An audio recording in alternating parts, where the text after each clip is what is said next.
following is a presentation of the iRacing Esports Network.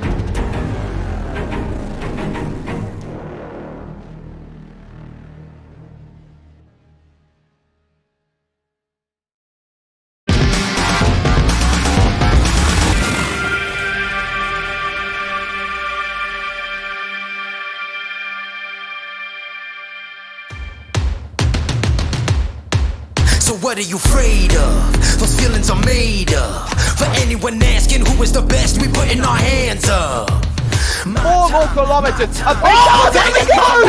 They touch! This time, like the last time, I'm moving so fast, I'm ready to ride. Frankie! Down to the inside of Hoosie's off! Messenger throws the block, and he will keep him behind him. My time. None of you people can tell me to stop. Lower the lights down. Hand over my crown. Hand over my heart. I do this for my town. I do this for my crowd. So turn me up real loud. My time. None of you people can tell me to stop. Turning the track up. I'll never go back down. Hand over my heart. I do this for my town. I do this for my crowd. So turn me up real loud. My time. None of you people can tell me to stop.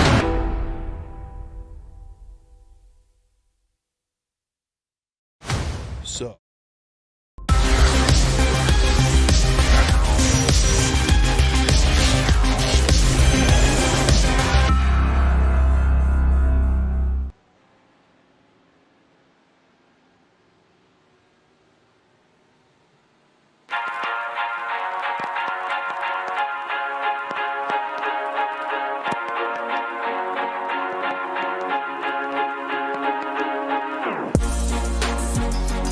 It's the home of cheese curds. It's the home of one of the toughest challenges in all of North American racing. Welcome to Wisconsin. Welcome to Road America.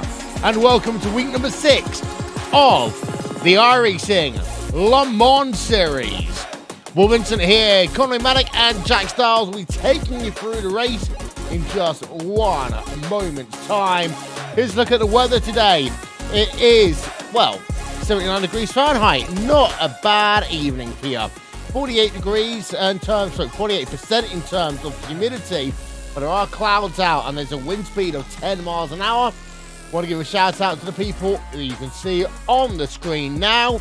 60 minutes worth of racing as ever here. A part of an insanely busy week on Racesport TV and on the iRacing Esports Network. Conway Maddock, take it away. Yep, thank you very much, Will. And ladies and gentlemen, welcome to Road Atlanta. It's Racesport TV Friday primetime here on the iRacing Esports Network and, of course, on Racesport TV. Drivers are out there qualifying right now. We have what is a 39-car grid for this event, spread across your 3 classes. Your LMP1s, 12 cars, LMP2s, 13 cars, and GTEs will be a field consisting of 14 machines out there. And Jack, this track can throw up a few surprises in terms of this type of endurance racing. Indeed so, and obviously those LMP1 cars, they do have to pick their places to get past the slower classes of LMP2 and GTE. Of course, there are some very nice long straights at Road America.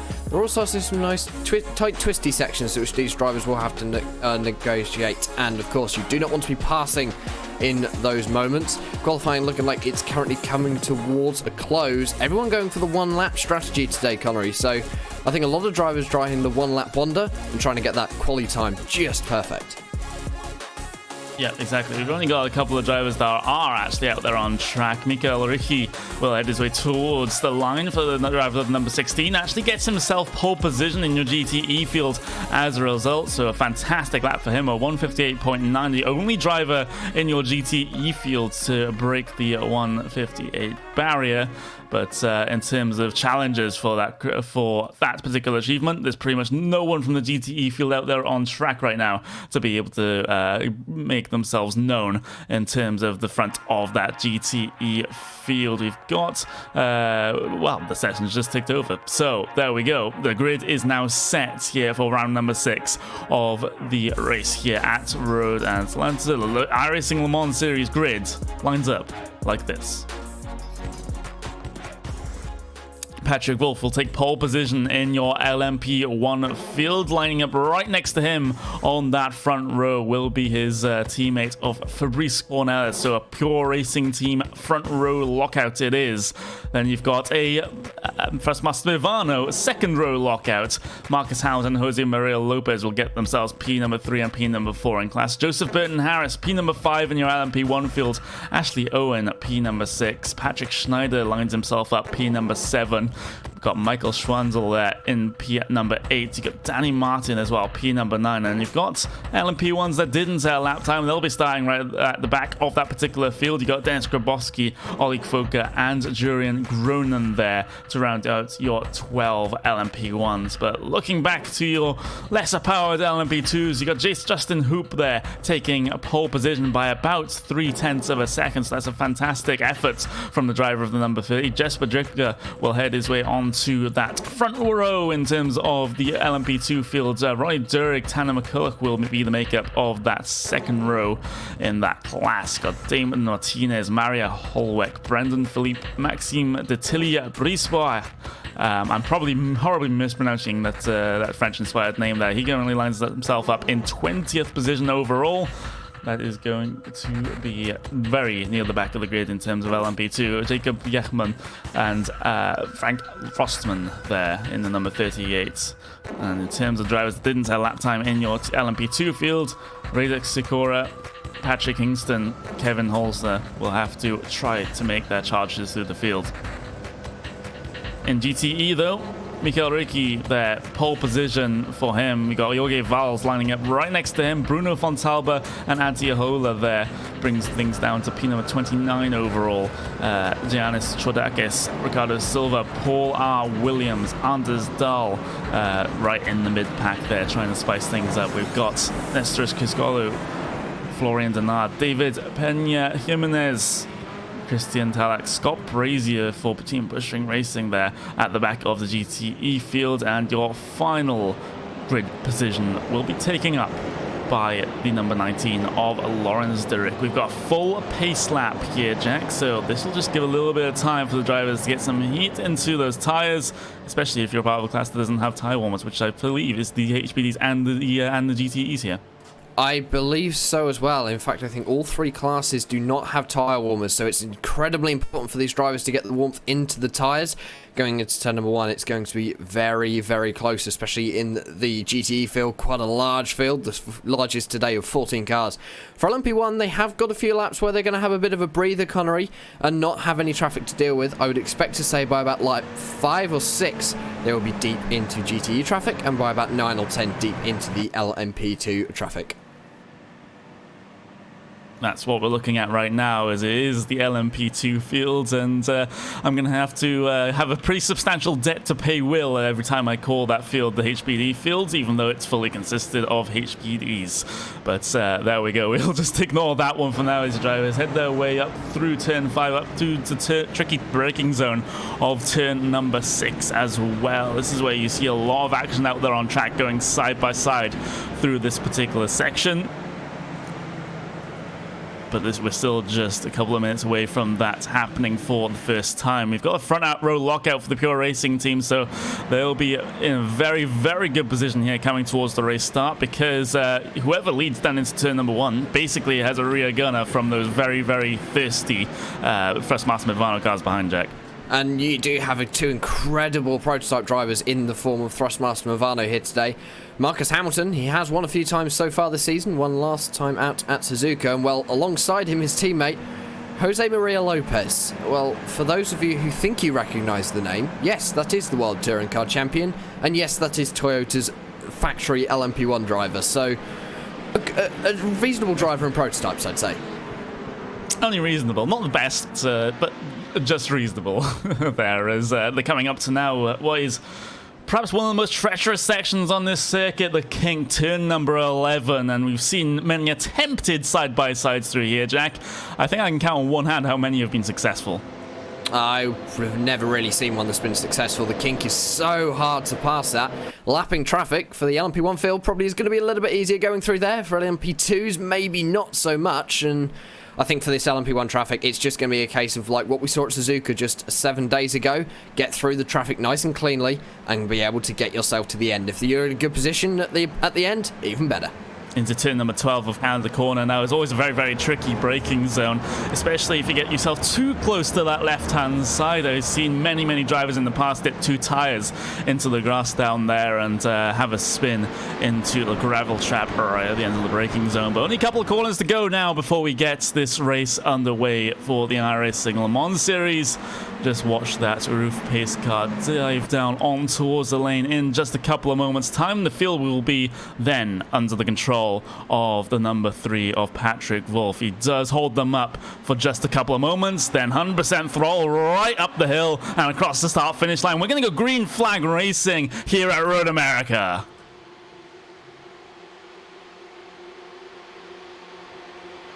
Quickly single file for your first almost 4 cars there in your LMP1 field down in towards turn number 1. And Jose Maria Lopez and, there's Patrick Schneider there, down side by side between 2 teammates coming through turn number 3. Your LMP2s have also got themselves their race start now. They're heading their way through turn number 1 and 2 right now. Doesn't seem to be any issues with Justin Hoops still leading the way from Ronnie Durek. So he's gained the position up from P number 3 into P number 2. Oh, big wreck there. Big wreck in the LMP1 field. Jose Maria Lopez and Marcus Hamilton are involved. Marcus Hamilton's on his roof as well. Wow, what has happened here? It's a huge wreck coming down into the braking zone of turn number 5. Jose Maria Lopez side by side with the Radicals Online car there. Completely missed his braking point and worst of all took out his teammate. Yeah, it just looks as though very late on the break from Jose Maria Lopez, trying to get himself around Joseph Burton Harris in the number 24, and, well, Maria Lopez into the wall on the inside, and Marcus Hamilton it was in his blind spot, had nowhere to go, and both of those drivers are out. 2 teammates, 2 very good contenders for the race win, already out of this race. Pure Racing team at the moment will be thanking their luck. Thanking their luck and just laughing a very good belly laugh after seeing what has happened behind them. But it's a wreck they could have easily themselves got caught in if the margins were just a little bit closer and the torpedo of Maria Lopez's car where that was targeted. But wow, huge drama early on in this race for your LMP1 fields. We do have to mention these GTE fields. They've also got themselves to the start. They're heading away through Canada Corner now. There's a car off ahead of them, in fact. That's a HPD. That's Radix Sikora there having trouble coming down into Canada Corner, and I think that is again trouble on the brakes. So your typical incident that you see down in Canada Corner, the car just swapped ends. Yeah, I think it's very unfortunate for that to happen, but Canada Corner, especially on the first lap, you have to be very, very careful. With the LMP2 machines, it does sometimes take a little bit longer to get the warmth into the tyres. What you do have to remember is, I would say the only real difference between LMP1 and LMP2 is the fact that LMP2s do not have the hybrid system. Through the corners, they're around the same pace, Connery, within probably half a second of each other. Off the corners, the LMP1s have a massive advantage because they have got those huge batteries powering those front wheels. Huge acceleration out the corners thanks to the hybrid system of these LMP1s. It's quite a thing to see themselves launch themselves off the slow speed corners. It is absolutely unreal. And to do that with the kind of events they run for 24 hours, which is what we're going to have, 24 hours of Spa starting tomorrow, of course. We'll get to see some fantastic endurance racing action. But right now, the race out there on track. There's a close battle for P number 6 overall for your LMP1 field. Julian Gronin versus Denis Gabrovski here. They were battling side by side down in towards turn number 5, but things seem to have settled out right now between these 2 particular drivers. You've got Michael Schwanzel there behind on the back of this train as well. Danny Martin looking to get himself involved, gaining positions on the start. Here comes Denis Gabrovski, though, with a little bit of help of the overtake button. Gets himself one over. Julian Gronin there gets himself that position solidly gained down into turn number 1. Yeah, nice move there by Dennis Grabowski, just using a little bit of extra hybrid power that he probably has across the line, getting that reset for this lap number 3 of this 1 hour event. And for Dennis Grabowski, actually, he always was a bit of a master on prototypes, Connery, and I think of late he's been a name which hasn't really popped up, so it's good to see him back. It is absolutely brilliant, but he's got a while to go before he can catch up to the back of his 2 teammates right at the pointy end of this LMP1 field. Patrick Wolf, Fabrice Cornelis currently leading the way, and Patrick Wolf has made himself a pretty decent gap here, 1.5 seconds to his teammate of Fabrice Cornelis, and he'll look to extend that over the next couple of laps just to be comfortable.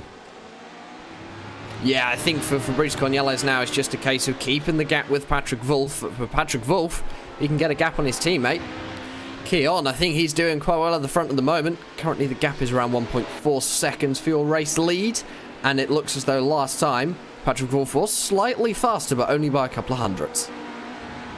Very slim margins there at the top of the LMP1 field, but looking back into LMP2, we have a pretty close battle developing between Ronnie Durig and Tanner McCulloch here. As they head their way through the carousel, the car is just on the absolute limits of aerodynamic and mechanical grip coming through there, and then your ordeal isn't done because you have to negotiate the kink. I think it's pretty much flat out here for both of your prototype classes. Your GTEs might have to have a little bit of a lift of a throttle through there. Down onto the brakes into Canada corner now, get the car slowed down for that apex. Careful not to run too wide, even though it gives you a decent amount of runoff off there. You don't want to dip 2 tires out there into the grass. And Tanner McCulloch last time by about 3.5 tenths of a second faster than Ronnie Durig, but this time let's see if that margin has gotten any closer between those 2 drivers. Tanner has got the draft here, so that'll help him down this pretty long front straight all the way down towards turn number 1. A 152 flat for Tanner McCulloch, a 151.9 for Ronnie Durig. So Durig,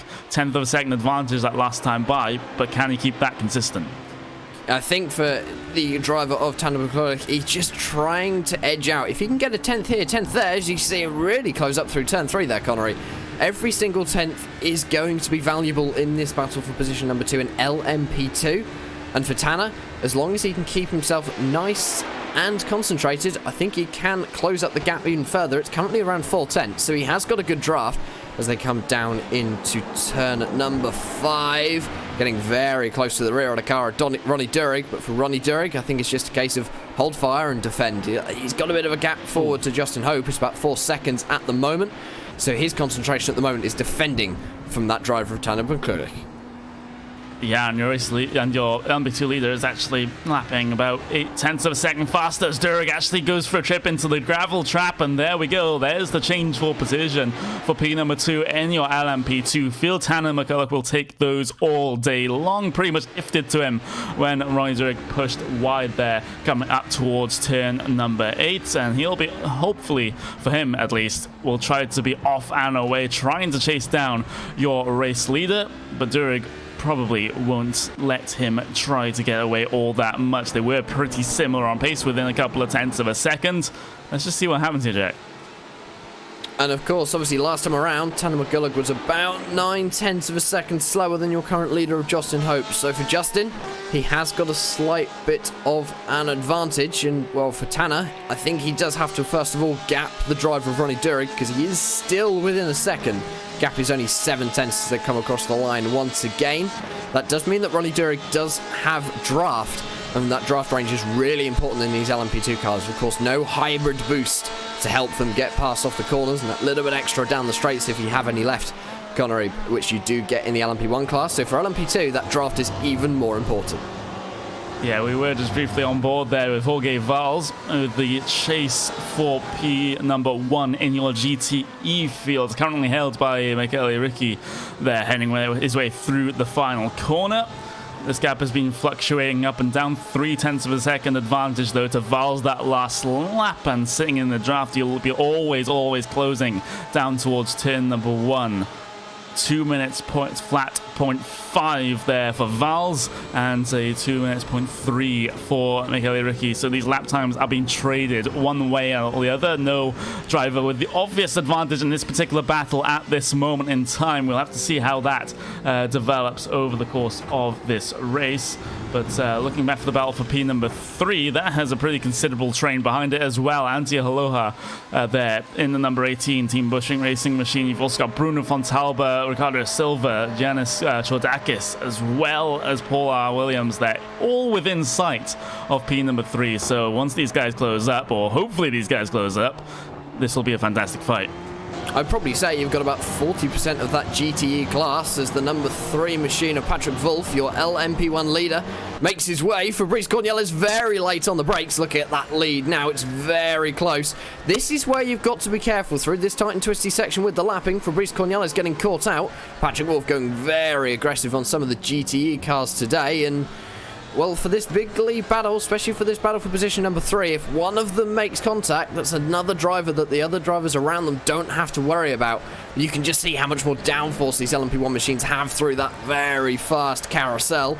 So 9 and 10 as they come up to the kink once again, flat in LMP1 machines.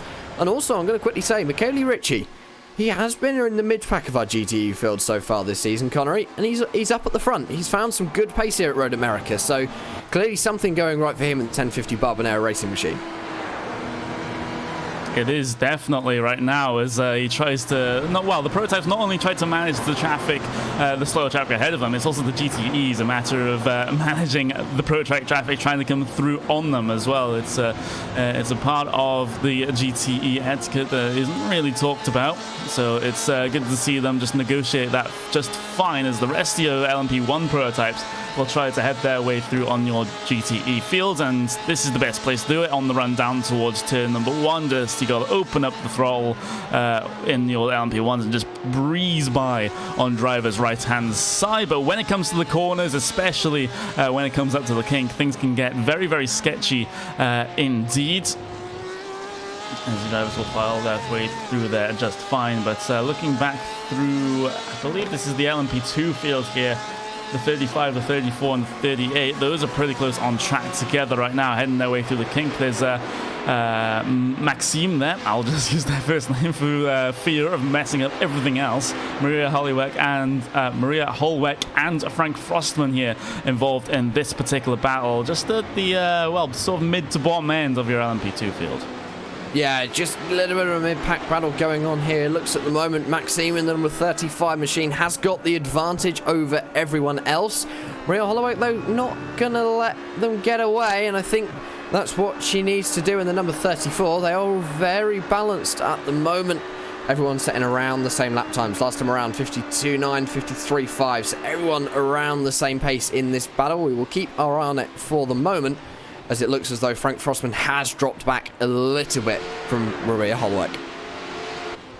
It definitely seems to be the case there. So hopefully we can get that one sorted in the not too distant future. But the most important battle, shall we say, that we have to keep attention to is this battle for P number 1 in your GTE field. There's still trickles of prototypes that are trying to come through on them, so they can't really focus on battling each other at this moment in time, as the gaps are still fluctuating up and down for Michele Ricci and Jorge Valls. This time across the line, they will actually be a little bit hampered because of the traffic trying to come through on them. But again, another 1/10 of a second going the way of Ricci here. So he's steadily working at that gap. It's not multiple 1/10 of a second at a time. It's just a little bit here and there, just edging out that gap. And sometimes that is just all you need.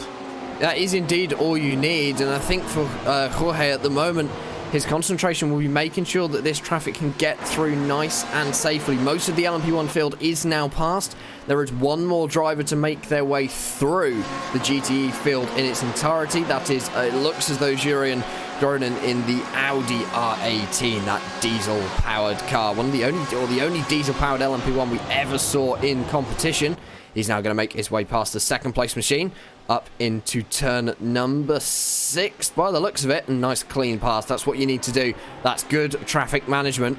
And for now, Jorge, he doesn't have any worries about traffic until the LMP2 and LMP1 field. But next time around, I think traffic, I believe P2 and P1 may hit GTEs at the same time. That can make it extremely interesting.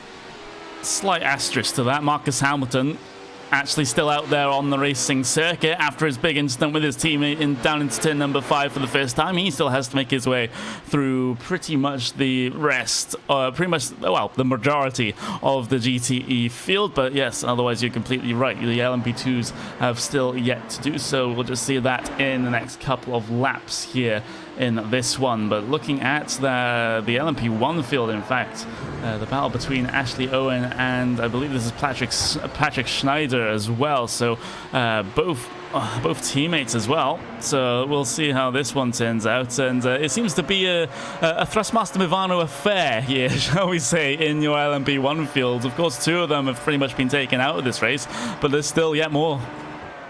Yeah, Thrustmaster Movano are a very strong team in the prototype world of iRacing, and they always have been very dominant. The only team that I can really think of that can actually pip them to the post would probably either be Pure Racing Team or VRS Quanta Simsport. Oh, Patrick Schneider having a couple of issues there up in towards turn number 6, and has to result in letting Ashley Owen by his teammate. So that's a swap for position P number 4 and 5 in your LMP1 field. And that was just Patrick Schneider just getting a little bit loose coming up towards turn number 6. It can happen. He does actually brick slightly on the grass on the right hand side as well, which is going to completely destabilize the car, but he's got back into the thick of things, and in fact might make the pass on his team into Canada corner. Nope, he's just going to stay behind just for now. You've also got Jose Maria Lopez behind this one, albeit many laps down, about 6 by my counting. There's a car spun behind there. There's Kevin Holzer in the number 39 LMP2 car. I'm going to avoid owing another £1 for the Will Vincent Fund, as out of Canada corner, he just looped it. There's just no traction going towards the rear end of the car. Car always wanted to turn. Hello, tyre barrier. Yeah, it just looks as though on the power a little bit too early for Holzner, and he is underway again, currently running at the back of your LMP2 field. And, well, I think for him it's just going to be a quiet day, Connery, but if he can keep it nice and clean and hope that drivers ahead of him do have a few incidents, he can pick up some vital points for the championship. And I think for Kevin, that's a good aim here today. And I think that is what he's going to try and do. As we see the pass there and the spin there for Kevin Holzer, sorry. As we will go back to the live pictures. And looking at this battle, down for P number 6 in class there. That's Ricardo Silva on board with Giannis Chordakis heading their way down into turn number 1 across the start-finish line. Chordakis not close enough to make a pass this time, I would have thought, although he is closing up on the run down towards turn number 1. Not able to sling one down the inside. And of course, he is actually one of a rare sight to see, sadly, in the GTE fields. He's in the Ford.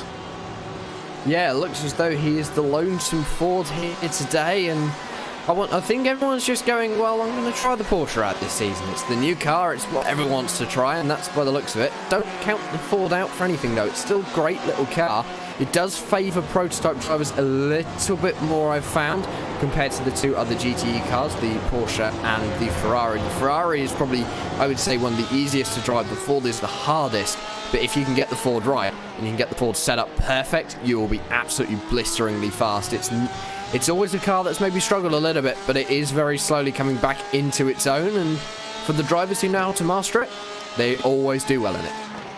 Battle for P number 7 and 8 still rages on as well. Florian Denard trying to track down the driver of Paul Williams right now. A couple of tenths of a second went his way the last time they went across the timing start-finish line. But it doesn't look like Denard has made many inroads in terms of this particular lap. There's Scott Brazier behind in the number 6 as well in the Ferrari GTE there. So he could spice things up if these drivers decide to battle and decide to drag themselves back into the clutches, as the 29 has had an accident in turn number 10 there. We'll try to find that one. That's Julian Gronin, in fact. So one of your LMP1 cars has had a relatively big off looking at the right-hand side of that car. We got the replay on the screen for you right now. Looks like that is down into, this is turn number 10, so that's going to be into the carousel, I believe, out there on circuit. we'll just try to find this one. But it looks like a huge incident there, Jack. And Julian Gronin's not going to come off of pit lane ever in the rest of this race. It just looks as though he came out of the carousel, sorry, and just a little bit of snap oversteer, and at that speed, there's not much more you can do other than say hello to the inside barrier and hello to do not finish on your record. Of unfortunately for Julian, it's what happens sometimes, and these LMP1 machines, they are fast, but they sometimes are very hard to control, especially in fast twitchy corners. The setup might not have been perfect, might have been a few issues with the dampers, and it's one of them things that you just have to accept and move on to the next one.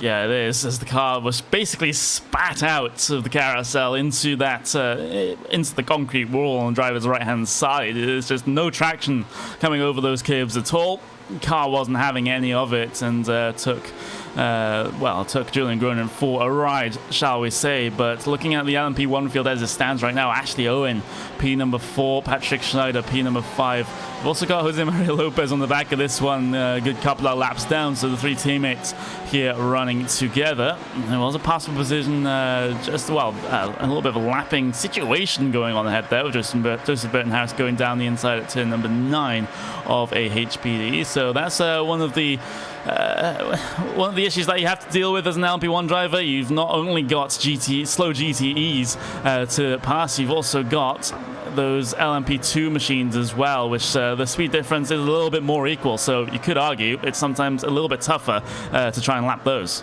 It is a little bit tougher, as it looks as though Ronnie Durig might be able to get back 3 wide through turn number 13.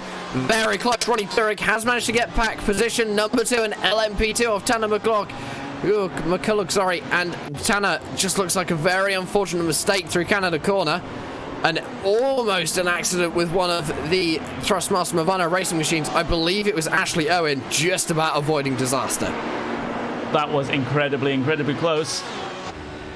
Actually getting a replay of that on your screen right now. This was pretty much a heart-in-mouth moment. We have the view from Ronnie Durig. You see the LMP1 go down the inside, and then we'll go 3 wide because the car ahead having issues off the corner. Wow, that is... You don't get margins any closer than that, Jack. That was extremely close. You couldn't even get a hair between all 3 of those cars, and luckily it came off well, and that is the sign of 3 very capable drivers. But an inch to the left or inch to the right for either one of them, and well, it could have been disaster, and that's all it needs. 1 touch and 3, maybe 6 cars are out of the race, because they could block the circuit at that point. Could have been absolutely huge, but it didn't. That's just the bottom line, and they managed to get themselves away with a little bit of a higher heart rate rather than a wrecked car coming down through there. But the overall race lead right now has closed up quite a bit. Patrick Wolf for Fabrice Cornelis. Gap was down to about 0.6 of a second last time by. That gap has actually extended thanks to a couple of little mistakes here for Fabrice Cornelis, back up to about 1.1 as they head their way through the final corner. And we can't forget here, Jack, that we do have 1 scheduled pit stop for all 3 classes here, and that has the potential to spice things up, especially in the mid-pack year field.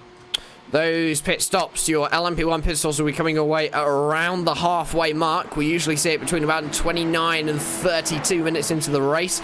They can just about do half a tank of fuel at some places, and even here, a little bit of fuel saving might be needed to get to the end on 1 stop. It depends how hard these drivers are pushing. For LMP2, expect them to come at around the same mark, 30 to 40 minutes potentially with that class, and well, for GTE, they go all the way to around 45-50 minutes. They do not need much fuel to get themselves to the end, Connery. They will have the shortest pit stops and the shortest second stint of the race. That is going to be interesting to watch. The pit stops are always very important. If you can get an undercut or get past a driver in the pit lane because they made a mistake on pit entry, that is going to be valuable points and also a valuable maybe 1 or 2 positions.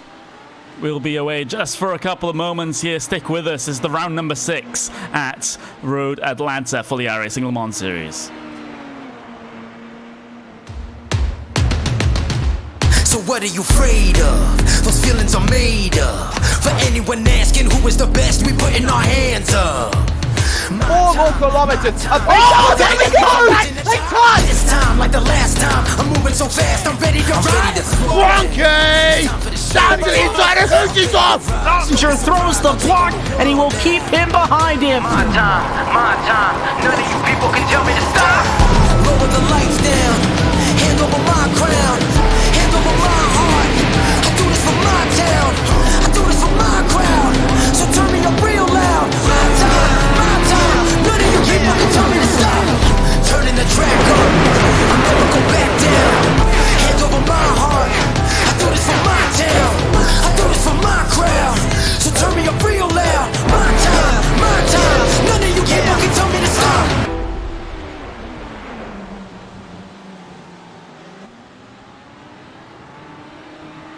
Well, welcome back to round number 6 at Road America for the iRacing Le Mans Series. Just took a couple moments away to get ourselves sorted, but we're back up and raring to go. We've still got a couple of laps until we see our first pit stops here in this event. We'll see, as Jack quite rightfully mentioned, the LMP1s and the LMP2s come down for their stops well before the GTE field decides to take their one and only service for the day. The closest battle out there on track right now is the one for P number 3 in the GTE field. Antiola trying to defend from Bruno Fontalba. We've got Ricardo Silva involved in this battle as well, so it's a 3-car train for P number 3 in GTE, Jack.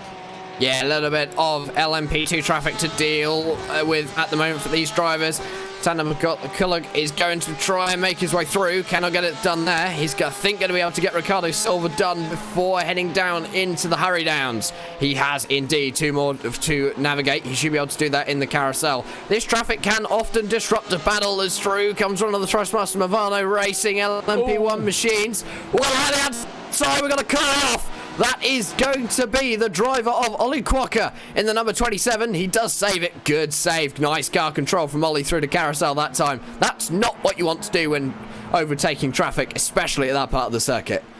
Yeah, exactly. As hopefully they'll get themselves sorted by the time Canada Corner arrives there. But wow, that has disrupted this battle for P number 3 in your GTE class for just a couple of moments. As the prototypes still try to head their way through, they're all getting some degree of held up coming through the final sector, but they'll be able to get the throttle down now up towards the start-finish line. We actually see our first blinkers in terms of your pit stops for your LMP1 field. Tanner McCulloch has headed his way down on towards the lane, the first LMP1 car to do so, and alone currently, before Mario Holbeck, the driver of number 34, heads their way down on towards the lane as well.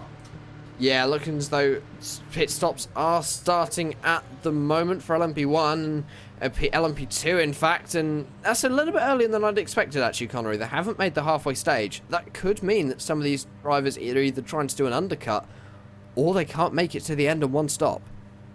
I think the undercut situation is more likely, although of course we did actually have that very, very long full pace lap, so that could make the fuel a little bit more marginal than it otherwise would be compared to your usual couple of corners run to the line that iRacing gives you, at least on the newer tracks, in terms of the pace lap. But we'll see how the drivers manage this one. I think most of your LMP1 fields will be completely fine in that respect, as long as they come down end of this lap into the next lap.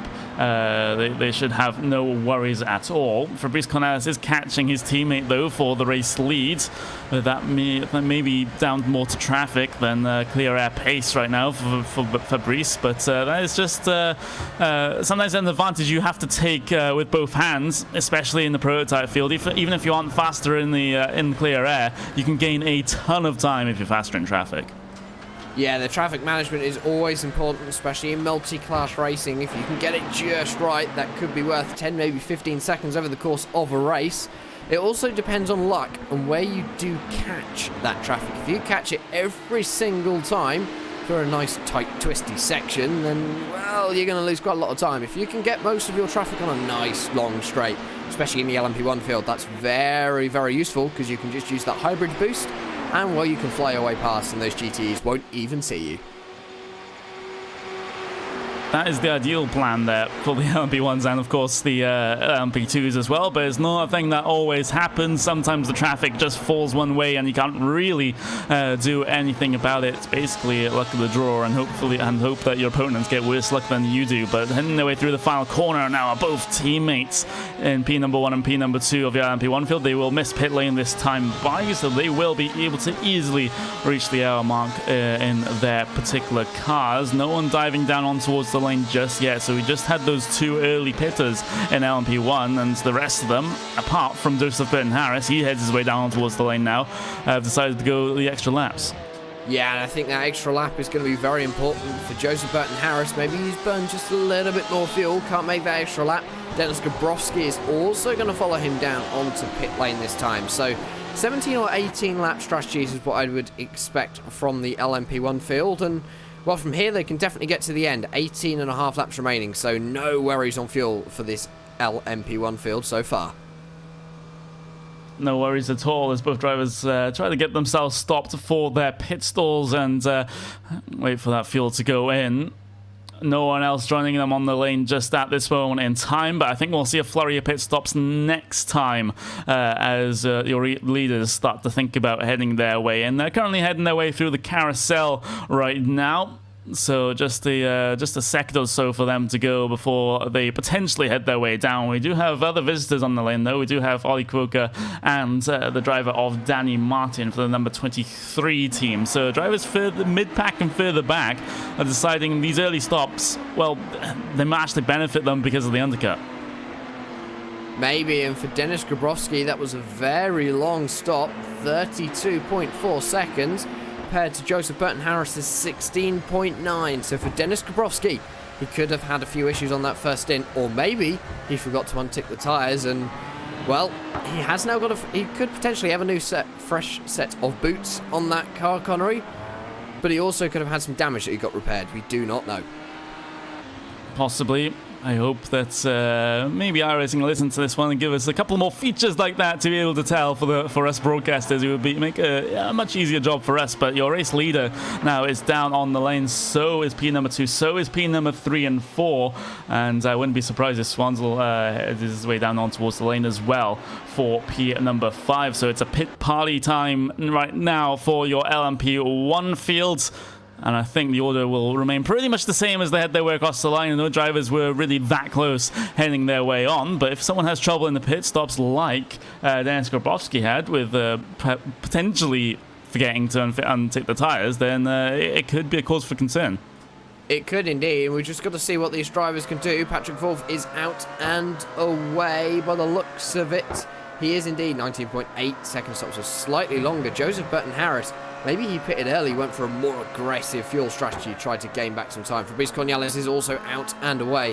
One thing I am going to mention, that pit exit is very close to turn number 1, as Fabrice Cornelius goes very wide through turn number 1. And Connery, sometimes that pit exit can be very dangerous, especially if you do not see approaching traffic on your left. Also, one thing I just noticed, Fabrice Cornelius was actually half a second slower than his teammate on the actual stop, but his lane time was actually 5 seconds slower.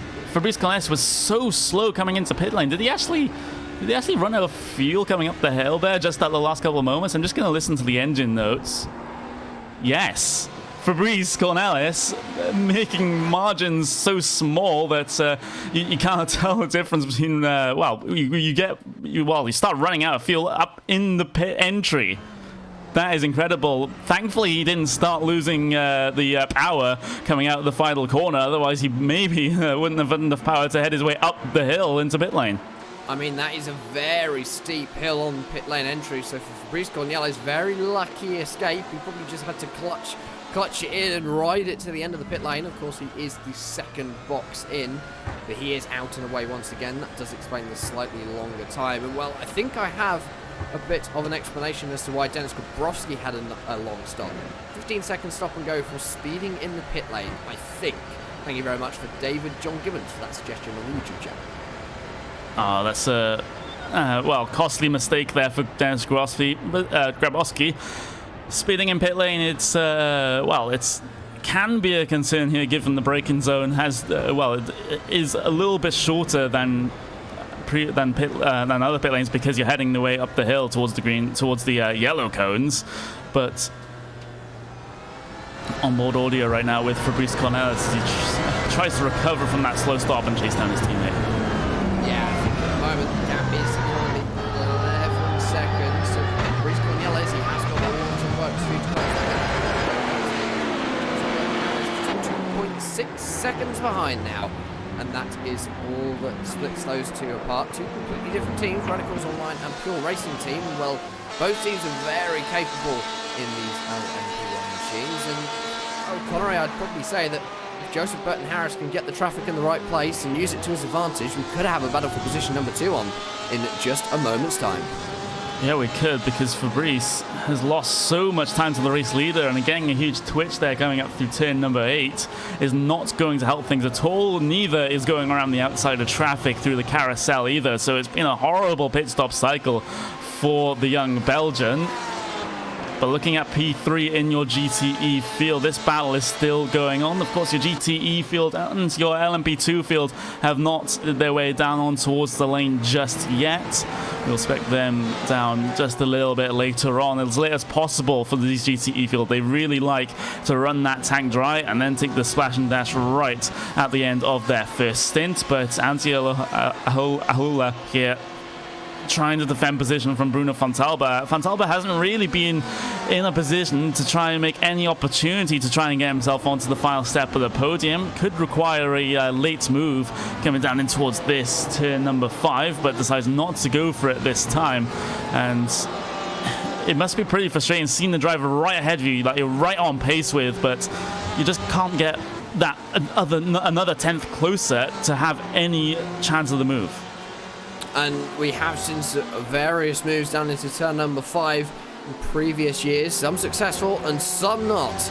The ones which weren't successful, of course, usually ending quite a large accident, especially at the start of a race. That's the most dangerous time into turn number 5. Bruno Fontabla, though, looking as though he is going to stay quite reserved at the moment as they exit carousel and head down towards the kink. You should be able to hear just a little lift in the engine note. You can definitely hear that Porsche engine note because they are extremely loud.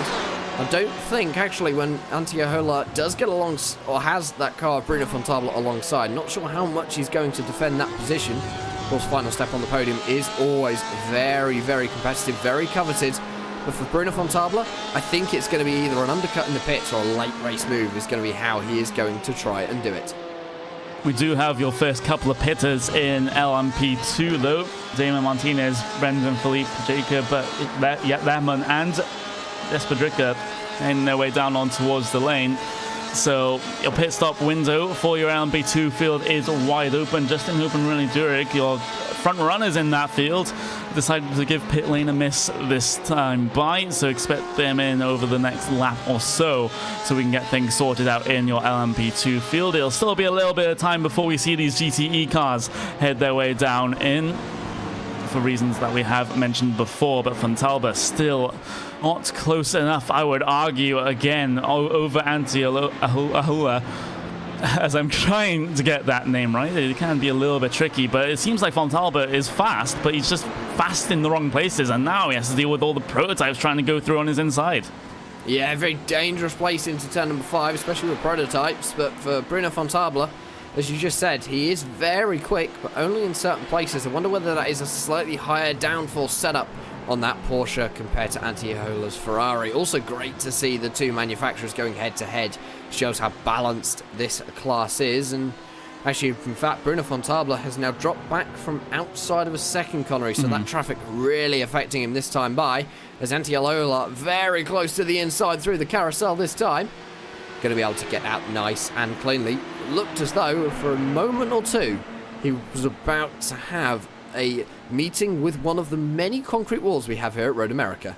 Yeah, well, we've already seen that so far in this race, but Justin Hoop, Ronnie Durick, they have headed their way down on towards the lane. Justin Hoop, your race leader in LMP2, gets himself off on the way in turn number 1 already. Durick a little bit longer on the lane there as he finally gets himself off and away and looks to chase down the driver of the number 30, but the driver of the number 30, Justin Hoop, does have a quite considerable gap over his rival on the order of about 15 seconds at this point. So that's going to be a huge task for Ronnie Durig. I don't think it's really that possible with 21 minutes remaining, but I have been very wrong before because the traffic here could play a huge factor in that one. We've got Jesper Drucker, Maria Holbeck, and Frank Holtzman. Well, Maria Holbeck here. Oh, Holbeck's off.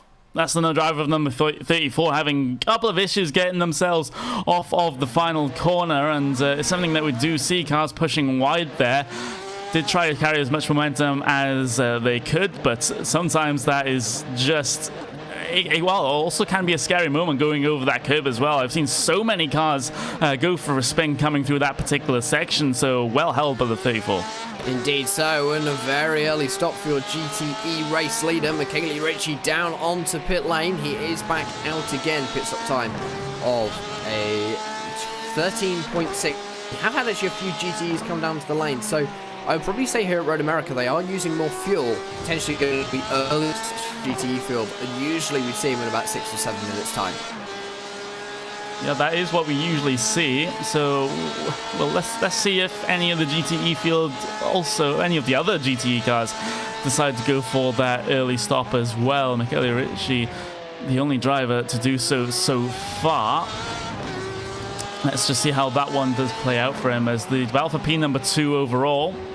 Fabrice Cornelis, Joseph Burton Harris, that one's getting pretty close, dipping close to a second to within a second right now as they're dealing with the LMP2 traffic. Damon Martinez always going to get a little bit of a tap from behind from the Radicals online driver, but they both managed to hold it together. Joseph Burton Harris being a little bit impatient there with the LMP2 car. You could see Fabrice Cornelis was getting, well, dropping back into his clutches and got a little bit overeager with the traffic, trying to make that margin even smaller. Yeah, and I think for Joseph Burton Harris, it's going to need to be a little bit more patient in traffic. I know he's in a battle for position number 2 with Fabrice Cornelis, but that doesn't give him an excuse. Going to make himself around the driver of Tandem McCockler.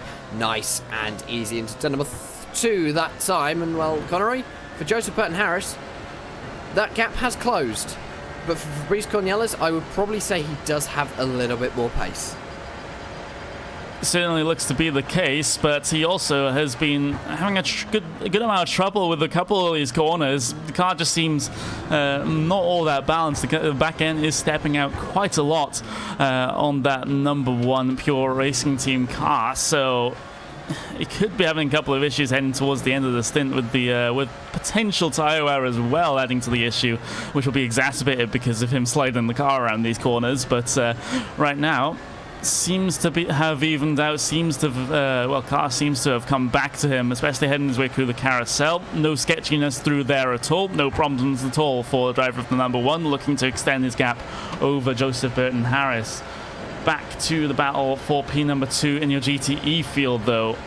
Currently split by an LMP1 car, but that car gets itself out of the way pretty quickly, heading their way through the carousel now. Different lines taken right now for both GTE drivers. Von Talbot taking a very, very wide entry and then gradually bringing that car back in for a late apex, just one of those, and Ahola deciding to go for the double apex. So an early apex coming into the corner, drag the car out in the middle, and then square off the corner to try and get your run down towards the kinks. So different strategies in play there for that particular section. Yeah, everyone has a slightly different line through the carousel, and you've just got to get it right. For Bruno Von Talbot, looks like his might be slightly better. For Antti Ahola, he is pushing, you can tell, because he's getting that car off onto the gravel at every opportunity, using all of the track and more. So it's Bruno Von Talbot, Antti Ahola down onto pit lane this time. Bruno Von Talbot going for one more lap. That could be very important. Jorge Basco-Valls also down onto the lane for Williams Jim Jr. The number 7 is going to bring himself to a nice and easy stop in his pit stall. Nice big pit stalls here at Road America, so not too much chance of overshooting and losing vital seconds. Speaking of overshooting, Anders Dahl may have overshot the yellow cones there up in towards the braking zone for pit lane, but did manage to get that car slowed down despite the car complaining and squirreling about all over the place, as it is a GTE pit party right now. Jorge Valls already has done his pit service. He's going to be off and away. Same with Antti Ahola.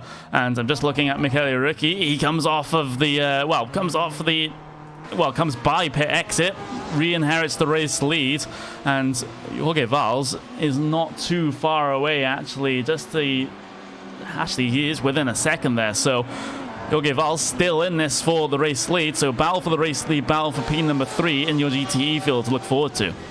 Yeah, the Battlefield race lead currently split by 0.7 of a second, and well, for Jorge Valls, he does have to get those tyres back up to temperature. They would have lost just a little bit, sat stationary and going very slowly on the pit lane for Michele Ricci. The next 16 minutes, he's got his work cut out to manage to keep hold of that lead. I have no doubt he'll be able to. He's done a storming job at the front of your GTE field today, but having a Williams Jim Jr. car behind you will always unsettle the driver, always will unnerve you. Might push him into a few mistakes, maybe pressure that he hasn't ever had before, but for Michele Ricci so far, nice clean race. So far, but this battle could potentially get pretty spicy at the end of this event if they decide to have a fight of it in the final dying moment of the race. But looking back, further back in that GTE field, in fact, you got the 20 of Florian Durant here. Pretty close behind is the number 11 of Ricardo Silva. And Silva has had mixed results in this race so far. He is actually in a position where he started in P number 31 overall. And, he's just looking desperately to try and get those positions, try and get those championship points. But right now, all of his efforts are not really resulting in much. But he does have a good opportunity here over Florian Durant if he gets a good run out of the final corner. Indeed so, and all he needs is Denard to make one tiny little mistake, and Ricardo Silva's got a nice and easy invitation to get the pass done. Bruno Fontabla has brought himself down onto pit lane. He is back out and going again. Where is Antiola? He is going to go flying past just as Bruno Fontabla takes off that pit limiter. Bruno Fontabla gets going, and for Antiola, he has got a little bit more of an advantage. So that's going to be your battle for position number 3 in GTE. Your battle for the lead still going on. Jorge Valls has closed the gap a little bit by the looks of it. One of the Pure Racing Team LMP1 cars goes flying past. You can see how much quicker they are in a straight line. And well, Connery, I think this GTE field, the pit stop has brought them all back together again. And for some of the drivers, that's not really what they wanted because they were in a nice, solid position. It's definitely the field to watch in terms of grandstand finishes for major positions, but this is just the calm before the storm in that respect, I think, as side-by-side action between Ashley Owen and Joseph Burton-Harris. This is for P number 3 in LMP2, and Ashley Owen will get that position secured in amongst the traffic here. So, Frostmaster Movano versus Radicals Online. That has pretty much been the theme in the LMP1 field for this race, with Burton Harris getting involved in pretty much everything. Following very closely down towards turn number 8 now, but the traffic is not going to fall the way of Burton Harris's. He could have made it side by side. He could still make it side by side up towards the carousel, but has to stomp on the brakes to avoid running into the back of Ashley Owen, looking to get the run off for the carousel now. But the thing is, look at that, just a huge amount of traffic ahead. I don't think this is going to be very easy at all for Burton Harris. Going to have to negotiate these 2 GT cars on the run down towards Canada Corner, and he's not going to be in a position to go down the inside at Canada Corner. So the more time that passes, the more secure Ashley Owen looks in this position. But Burton Harris, he's using maximum ERS, I would have thought, with how much he was closing out of Canada Corner. Coming through the final corner now, has to take a compromised line around the outside. Back end steps out for him, and he's going to drop back as a result of the lost momentum. Looking to get the remnants of the draft off the lap traffic, but that's just what can happen in terms of traffic falling in the wrong place at the wrong time for the Radicals Online driver, and yet again the same into turn number 1. Yeah, they're a little bit held up by traffic. It looks as though Ashley Owens had the same thing happen to him between turn number 1 and turn number 2. Burton Harris down to the inside of Bruno Fontabla. He is going to be followed through by Justin Hope on Bruno. That is, of course, those guys are currently going past your battle for position number 3 in GTE. That's your LMP2 leader as well, Justin Hope. It's been a quiet day for him out the front. Nice and demanding day as well. So Joseph Burton-Harris has dropped back over from Ashley Owen over the last couple of laps, last lap or so. That is because of traffic, although do not expect it to stay that way, because Joseph Burton-Harris looks as though he was on full attack, as you said, Connor, using all of that ERS available, as it looks as though Ashley Owen down into the hurry downs this time, getting past your GTE leader at the moment, nice and safely. We've also got Fabrice Cornelis that's not too far away in front of Ashley Owen, so we may see a 3-car fight this time for P number 2 in your LMP1 field, because Fabrice Cornelis is going relatively slow here. 145.2 that last time by. Compare that to a 144.6 from Ashley Owen. 145.5 there for Joseph Burton-Harris. So Ashley Owen's definitely on a roll right now. Could challenge for steps further up the podium. Yeah, and also I think for Ashley Owen, I think he knows he has the pace. He knows he has the expertise. He's just got to ignore that Fabrice Cornelis is one of the best prototype drivers out there. Ashley Owen isn't too far behind. I'd probably say they're very similar skill level. It's all about the traffic management. 7 laps remaining in this event. 10 minutes and 50 seconds.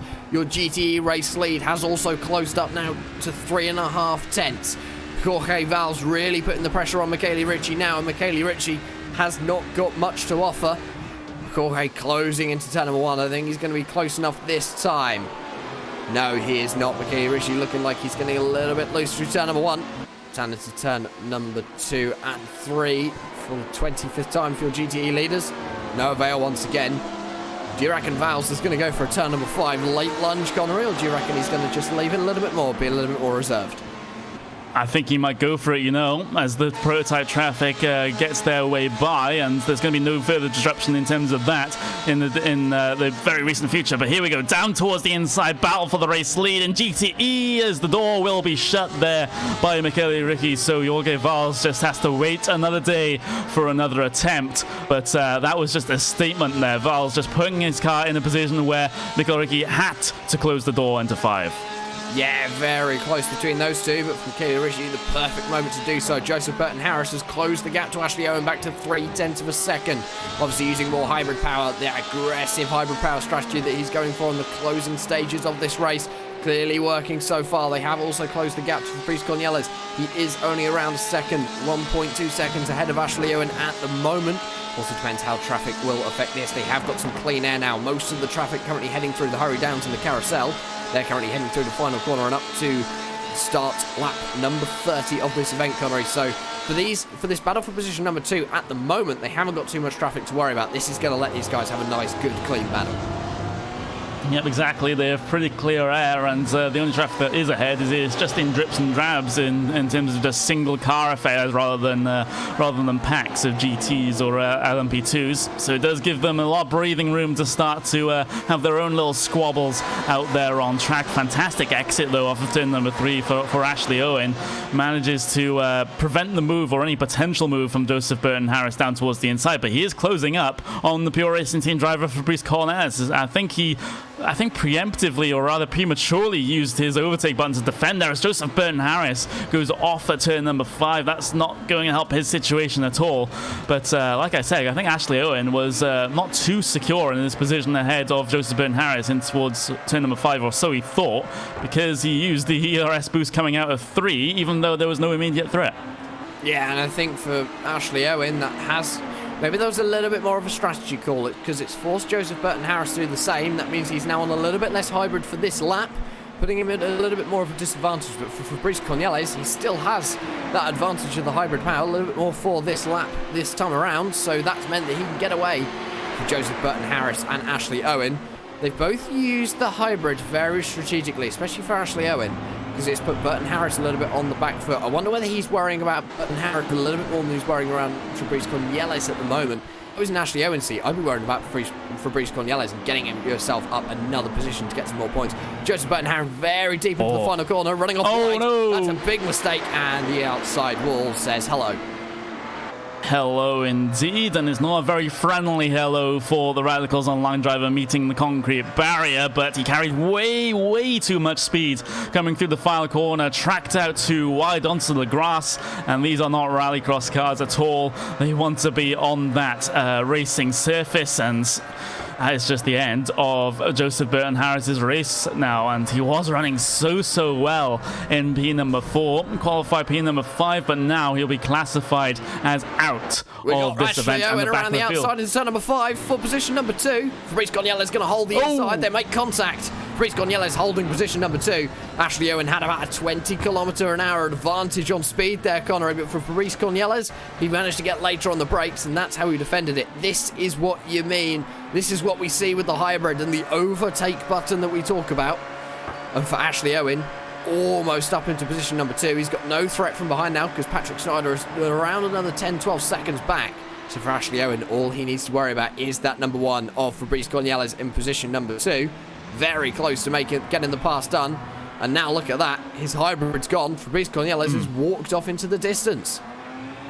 Yeah, he just has to take a lap or so to try and recover that energy now, as he did use it, all of it, pretty much in one big boost out of turn number 3 to get that sort of overspeed that we saw in the replay down in towards turn number 5. And he could argue, Jack, that it required much more commitment than Ashley Owen was willing to give in that situation. Yeah. Ooh, we've had a crash. P number 4. I believe, there's a little bit of a situation there. There was a little bit of contact between Fontalba and Ahola. So the battle that was looking like it was having a constant gap pretty much through this entirety of this event, Fontalba has finally had his opportunity to get past, and he has taken it, albeit with a little bit of barging. Yeah, just a little bit of a racing incident, I'd say there. Ahola giving it very tight on the insides. Went side by side into turn number 5 that time. That has been Bruno Fontalba, has got the move done.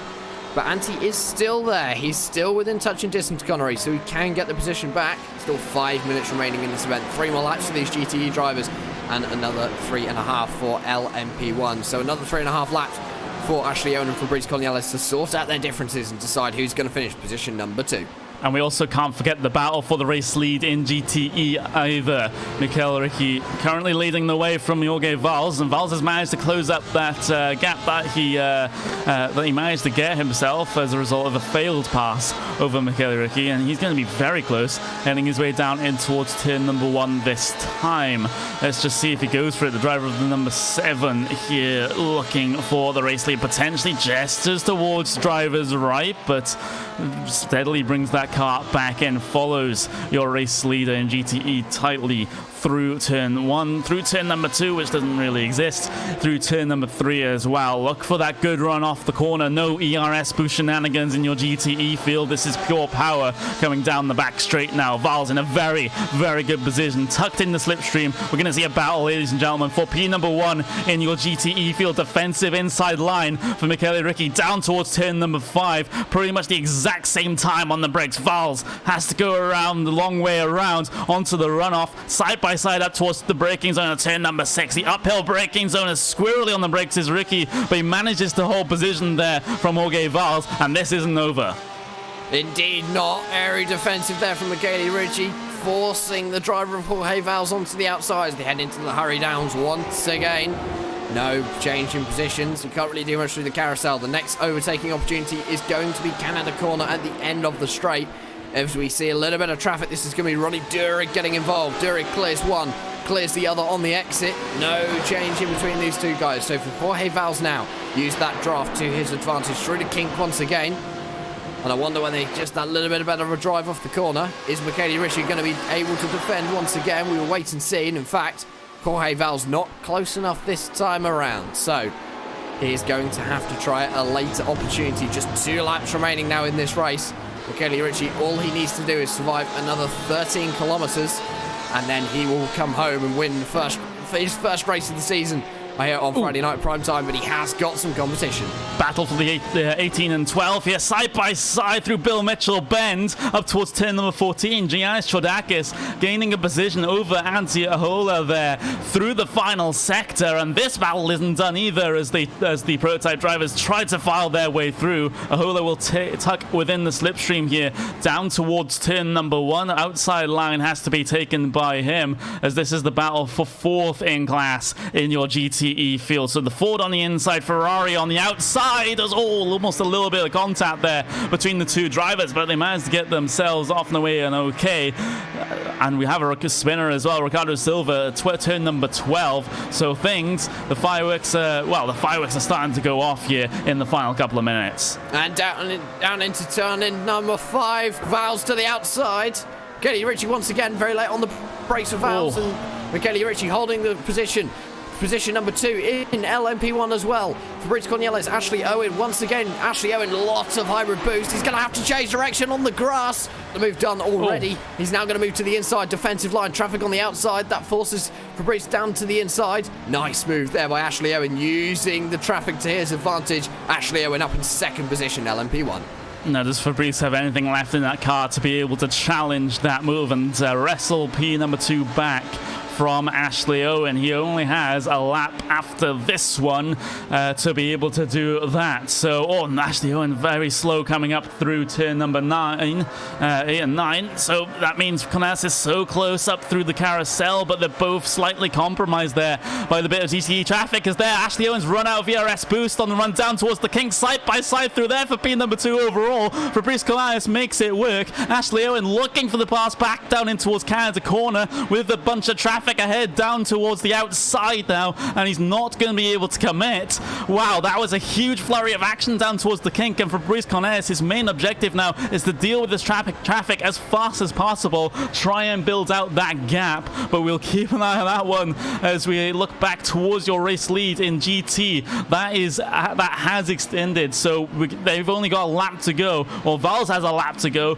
to be able to do anything about Michele Richke. But wow, that move from Ashley Owen and Fabrice Cornelis, and it isn't over yet. Here comes Ashley Owen down towards the outside into turn number 1 on the final lap of the event, and not able to make it work down there. And you have to argue he only has a couple of opportunities now, down in towards turn number 5 perhaps, maybe through turn number 8 as well, if he can get the braking zone done. Maybe Canada corner is an opportunity that he'll take. Here we go, overtake button in effect right now for Ashley Owen. Nothing Fabrice Cornelis could do, and he's going to have to now look at those later passing zones for any opportunity as Owen gets to slide on through turn number 5. Here comes the opportunity back now for Fabrice Cornelis up into turn number 6. Fantastic fighting for the 2nd step of the podium in your LMP1 field. It just goes one way and then the other and then the other. Weaving about is Fabrice, trying to let the GT cars know that this battle is coming up on them very, very quickly. Through the carousel now, around the outside of all the cars they'll have to go. Thread the needle through there over the car of Michele Richke, the leader in your GTE field. Up towards the kink now they have, and LMP2 traffic to deal with coming through here, but Fabrice Cornelis will get that one done. I don't think Ashley Owen, he'll have to take it side by side with the traffic, heading his way through the final corner. Meanwhile, Patrick Wolff will take the race win, but all eyes on this battle for P number 2. I think Fabrice Cornelis has it as long as the ERS situation is okay. Has Ashley Owen saved up over the previous lap to try and make this launch off of turn number 14? The answer to that's going to be no. Fabrice Cornelis run up towards the line, and here comes Ashley Owen. It's not going to be enough though, as Fabrice Cornelis will take P number 2, and all it's said and done. Ashley Owen, P number 3. Wow, just wow. And Michele Richke will take the race win in GTE as well. I need a catch a break there, Jack. I think we both do. At one point, we had a battle for the lead in LMP2, GTE, and we had a battle for P2 and LMP1, both going on at the same time. Ashley Owen, not enough. I think had it been him not getting loose out of turn number 5, maybe he could have held it. You never know. No one will ever know. But for Fabrice Cornelis, he does make it a pure racing team 1-2. And for Michele Richke, running in the mid-pack for most of this season so far, Connery, first win of the season. That's going to boost his confidence. That's also going to boost the confidence of 1050 Barbonero Racer a hell of a lot. And for that team, that is a very good result. And before we actually go to your official results, there's been an issue with Denis Grabowski. He got himself into a little bit of a tangle with one of the LMP2 cars coming through the final couple of corners, actually out of Canada corner. And that may have also been instant limit hit there as for Denis Grabowski, as well as the impact with the concrete wall. So he's going to drop back through the field. He's going to be scored one lap down in P number 6. So that's an absolute shame for him. But after what was one of the most frantic final 2 laps that I've seen, at least in the LMP1 field, here's your official results. Patrick Wolff will take the race win for Pure Racing Team by 20 seconds over his teammate of Fabrice Cornelis, and it was so close. Fantastic racing at the end between Fabrice Cornelis and Ashley Owen for P number 2 and 3. Patrick Schneider will get himself P number 4. Michael Schwanzel there, P number 5. Dennis Grabowski after the incident like we saw at the end of the race, P number 6 for him. Oleg Foka, P number 7. Danny Martin, P number 8 overall. Then you've got your non-finishers. You've got Joseph Burton Harris, Marcus Hamilton, Jose Maria Lopez. Oh, those two names could have been a force to be reckoned with in that battle for P number 2 as well. We've also got Julian Gronen as well with that big incident coming out of the carousel early on in this event. He'll round out your LMP1 field. In terms of LMP2, though, it was a little bit quiet in this race, but Justin Hoop will take the race win over Ronnie Durig. Tanner McCulloch there, P number 3 in class. Damon Martinez, P number 4. And Brendan Philippe, P number 5 in LMP2. P number 6 goes to Jesper Drucker, Jacob Lehmann, Frank Frostman, and Maxime Detillier Brisebois there in the bottom end of your LMP2 field. Maria Holweck there also joining your rear of the field runners in your LMP2 fields. Kevin Holzner, Patrick Hingston, and Radek Sikora will be your non-finishers in that particular field.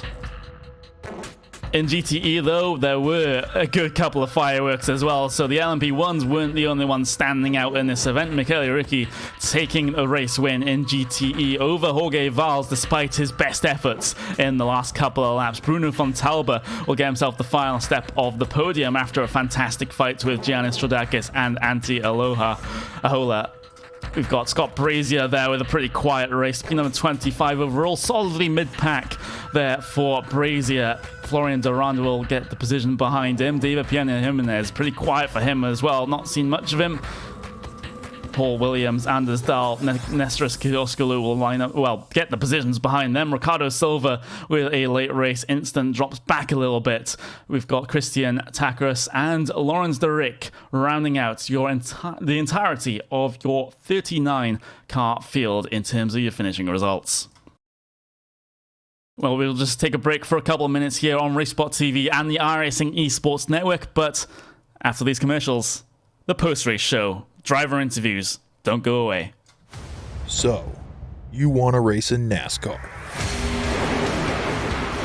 The road starts here. Introducing the eNASCAR Ignite Series powered by iRacing. This is the gateway for all aspiring 13 to 16-year-olds. Starting June 20th, ignite your dreams of one day racing in the top tiers of NASCAR. Go to www.iracing.com/ignite for full details.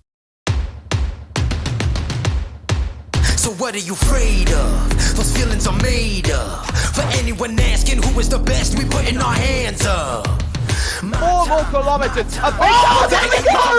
They touch! This time, like the last time, I'm moving so fast, I'm ready to ride. Wonky! Down to the inside of Hoosie's off! Passenger throws the block, and he will keep him behind him. My time. None of you people can tell me to stop. Lower the lights down. Hand over my crown. Hand over my heart. I do this for my town. I do this for my crowd. So turn me up real loud. My time. None of you people can tell me to stop. Turning the track up. I'll never go back down. Hand over my heart. I do this for my town. I do this for my crowd. So turn me up real loud. My time. None of you people can tell me to stop.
Well, welcome back everyone to the post-race show for Racebot TV Friday primetime round number 6 at Road America for the iRacing Le Mans series. It's myself, Connery Maddock, Jack Styles, and of course, maybe some special comments from Will Vincent over the course of this one as well. And Jack, first of all, I don't think my heart rate has come down since the end of that race.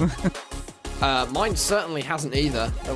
The last few minutes were very exciting for sure, and I think for everyone at home, you can probably see how excited myself and Connery were getting in the booth, and that was a very close battle, went right down to the wire in both LMP1 and GTE. It's always great to see racing like that. Especially after an hour. Go on. No, I'm finished.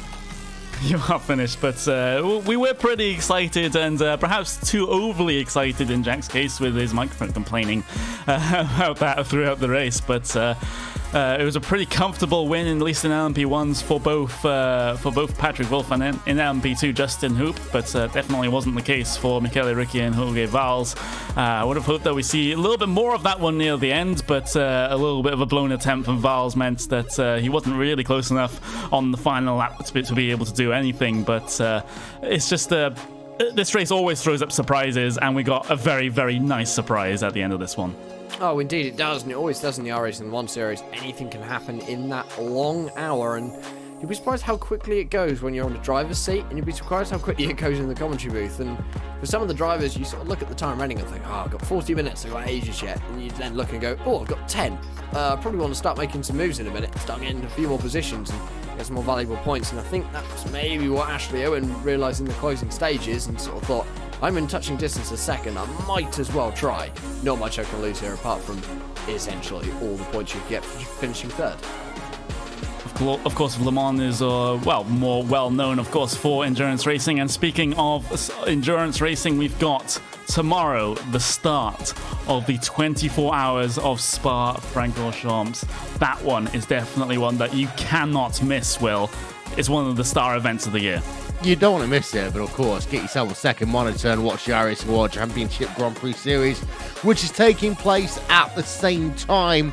Racebot TV, we're doing 18 hours of the 24. Our friends at V8 Online, hopefully, covering us through the night in terms of the UK. I'm doing the kind of what I like to classify these days as breakfast with Will shift, because I've been lumped with the last 6 hours of the last few. Well, pretty much the last 6 of these, I think, that I've done.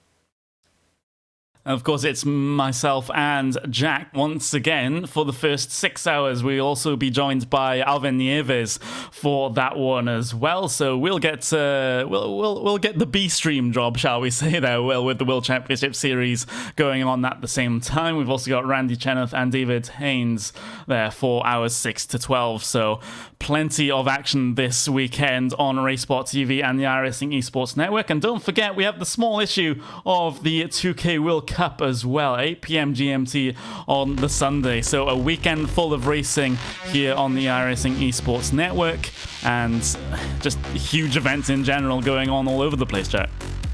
Yeah, of course, obviously 2 very large events, the Spa 24 hours and the iRacing World Championship Grand Prix Series. And I do have a request, Will, because I'm probably going to be sitting in Heathrow Airport Sunday morning watching Breakfast with Will.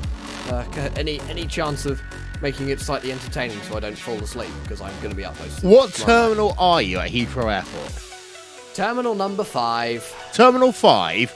Go to, if you're thinking about falling asleep, go and have a look at Gordon Ramsay's little thingy, because he shows you how to cook food on the TV screen. Don't buy anything, just go and watch him cooking. Well, or video of him cooking. Oh, that's a good idea. I know what I'm going to do while I'm waiting for my flight to Geneva then. Go and get yourself some Gordon Ramsay food. Yeah, that sounds pretty delicious. Gordon breakfast. And with which airline, Jack? British Airways. Oh, Nino! So you get to watch that totally not cringeworthy flight safety video. Oh, yeah. I've seen it before. But remember, put all of your additional coins in the little envelope and donate to Comic Relief in a good cause. That's a video done in 10 seconds. Yeah, basically. Yeah, basically. Can I tell you a quick story, by the way, about a flight before we go off air? Come on, let's do that. Let's do that. Most of you will know that last year we flew Hugo Luis out to California. I can't tell many of my stories from California because it involves me almost getting run over by a truck, by a bus, having an incident with a mobile phone. One thing I can tell you is that Hugo Luis had the most miserable flight food of all time. Didn't he also do it so he went from Rio to Venezuela? He did about 4 flights to get to California. This is the only way to get to California from Brazil on this way without him spending like 4 times the money. But if any one of you will know that you can order special meals on board a flight. Now, as a diabetic, I'm supposed to order a diabetic meal, but on Emirates, that means you basically get a melon every single time you actually get any piece of food. But Hugo, however, he didn't get a diabetic meal. He didn't get a vegetarian meal. He got a lactose-free Hindu vegan meal. That sounds interesting. Also, if anyone would like to gift me a Wi-Fi subscription for British Airways Sunday morning, I'd be more than appreciated, because then I can sit and watch the Star 24 on the plane and get. They actually have Wi-Fi on that plane? I flew to California with them. I didn't have Wi-Fi on that plane. It was transatlantic. I am now looking. That'll be the first time I've ever had Wi-Fi on a plane, if it has got it. Thing is, you do have to pay extortionate amounts for things like that. Unless, this is basically turned into the Raceport TV podcast at this point. I will say, Emirates is alright if you fly with them, even a Sky Awards member, because it works out like $6 for enough internet to go on Facebook and laugh about the fact you're at 40,000 feet. But the American airlines are extortionate. You can even buy DirecTV for a 1 hour flight. So I say a 1 hour flight. It's labeled as a 2.5 hour flight, Connery, from New York to Boston. That's because you spend about an hour 45 minutes trying to get out of JFK Airport. It is almost quicker to take the train. Wow, that is quite something. And of course, bringing things back to esports, you can actually watch some esports on some select airlines as well over the entertainment system. But I think we're a bit too far gone now with that, so I'll wrap things up pretty quickly. We can talk about this after. But well, that was round number 6 at Road America for the iRacing Le Mans series. Action-packed weekend, and join us next week for more of the same of the iRacing Le Mans series. Goodbye.